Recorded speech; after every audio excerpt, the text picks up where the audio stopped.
Hello, everybody, and welcome to another episode of the Daily Zamboni Talk. As always, before we get started today, I'd like to thank you all so much for tuning in. And if you haven't yet, I would really appreciate it if you can like and subscribe. And as always, any thoughts on the subject, any disagreements, anything, we're open to any kind of Discord. Let's get this conversation going and comment anything you want down below there. So, today's topic is the only way is extreme ownership. And this is something that I found in my life, and really particularly recently. I'll tell you a bit of a story. As I had somebody very close to me in my life that I went out of my way to get said person a very well-paying job, okay? And I was a bit weary at first because whenever you recommend somebody for any kind of job, any kind of career advancement, anything to do with networking, whenever you recommend somebody, you're putting yourself on the line a bit. And that person, how they act and how they work and everything about them does reflect on you a little bit. So that's first of all. So what happened was this person, right from the start, did not get along with other people at the workplace. Talked way too much, said way too much to people, acted way too comfortable from the start. And I come from a background where high level sports, and then as my career as a first responder, as when you're the rookie in something, you are the rookie. There's no talking back to people. There's no telling people you're not going to do a certain thing. If it's your job to do something, it's your job to do something, and don't talk too much because you have to pay your dues. And it's like that in a lot of aspects of life. You have to pay your dues before you get initiated into the club, so to speak. And even though some people might not like that, that's the reality of life. And that's the way it's been for millions of years with tribes and everything along those lines. That will never ever change. That's human nature. So this person would, from what I found out recently, is this person would show up late a lot and have not the best attitude in terms of certain things. And this is not what I heard from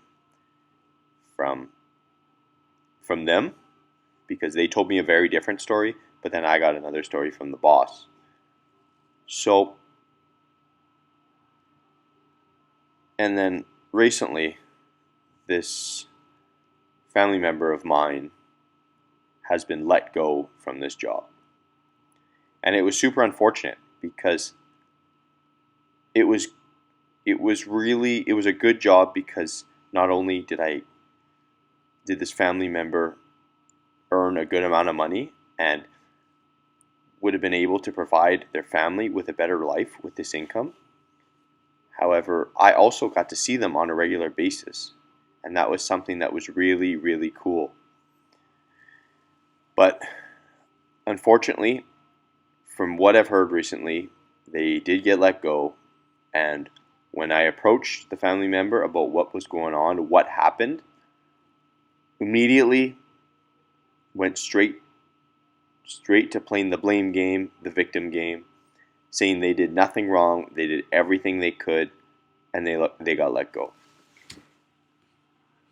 And I always find this very, very hard to believe, because if you do everything you can and you're a very likable person, I don't think it's very likely that people are just going to get rid of you like that.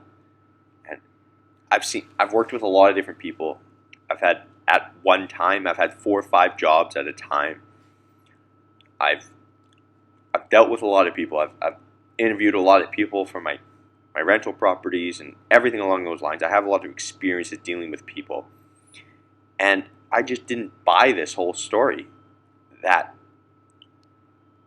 that they did everything they could, and the only reason they got let go is because somebody just didn't like the way they looked or the way they walked or whatever other kind of excuse that was down the pipeline that they gave me.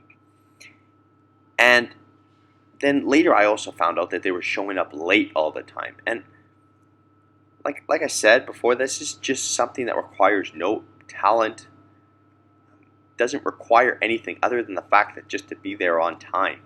It's such a sign of disrespect when you're first starting out somewhere, whether you're an entrepreneur, whether you're an employee, anything. If you're showing up late consistently for people that you want to depend on you, that are paying you, that rely on you, is just absolutely absurd in my opinion. And something, especially when you're starting out at something, I cannot comprehend why people do. So that's what this video was all about. Is I wanted to talk about the fact that they never took responsibility for anything that happened to them. Not once in this whole scenario did they come back at me and say, you know what, it was my bad. I messed up here. I could have done more here. I could have done this for my coworker, my employer. I could have been on time more. Not once did they assume responsibility for anything that happened to them. That they lost this very good paying job, stable, had nothing to do with the economy, was you were going to get a good paycheck with lots of overtime at all times. But they couldn't accept the fact that it was their fault. And it brings me back to when I was interviewing for my job as a first responder, of course. It was a very competitive field to get into. Like, for example, usually when there's about 12 positions available, there'd usually be at least 700 applicants when I was applying. So I went pretty far along on my first time. I remember I was a volunteer at the time. However, the first time I went through a real application process with a big city, I was pretty close and I made it to the end. However, I messed up on the interview. I messed up badly. I could tell right from the start it did not go well. I was very nervous. I didn't give authentic answers. I had answers kind of pre-scripted. And I didn't show myself in the light that I could have at all, right? And when people ask me what happened with that interview, what happened with that city, why didn't I get on the job I wanted, the place I wanted to work so badly, I mean, it all worked out because I love what I'm doing, where I am now. However, I said, you know what? I was not good enough. I did not pay my dues. I did not practice enough. I did not know enough about the work culture there. I did not know enough about the city.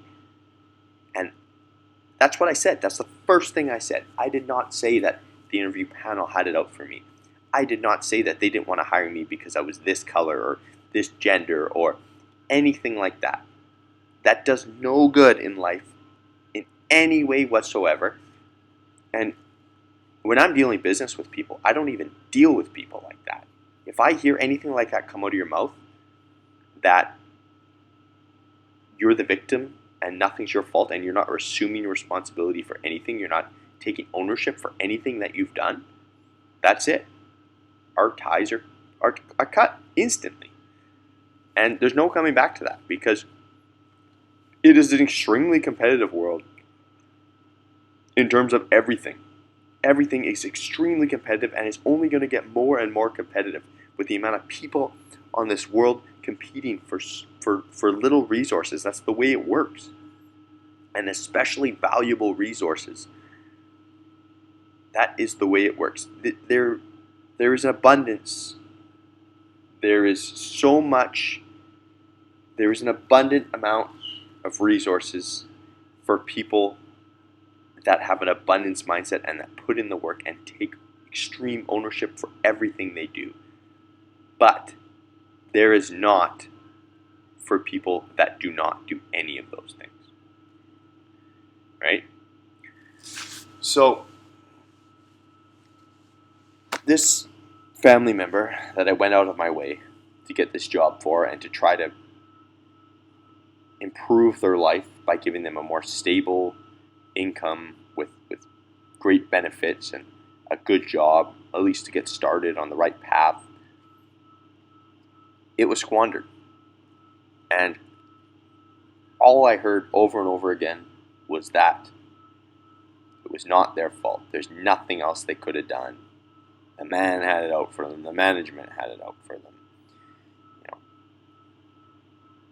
everything along those lines. So I'm here to tell you that if you're listening to this, you're watching this, whatever your situation may be in life, never ever be this person. Never. No matter what you're doing. If you're sweeping a floor at McDonald's right now in the lobby, right? You're driving a garbage truck, you're doing anything, and these are all super important jobs. I'm not putting down any of these jobs because I've done all of them. But, and just like me right now, I'm driving a Zamboni. I mean, this is not a glamorous job either. But I know that in my life, every time I've taken extreme ownership for stuff, if something goes wrong, it is my bad. I will fix this. My bad. I will take care of this. If you say that and you live by that, then you have infinite amount of success. I guarantee it. Because this is not taught to the majority of people to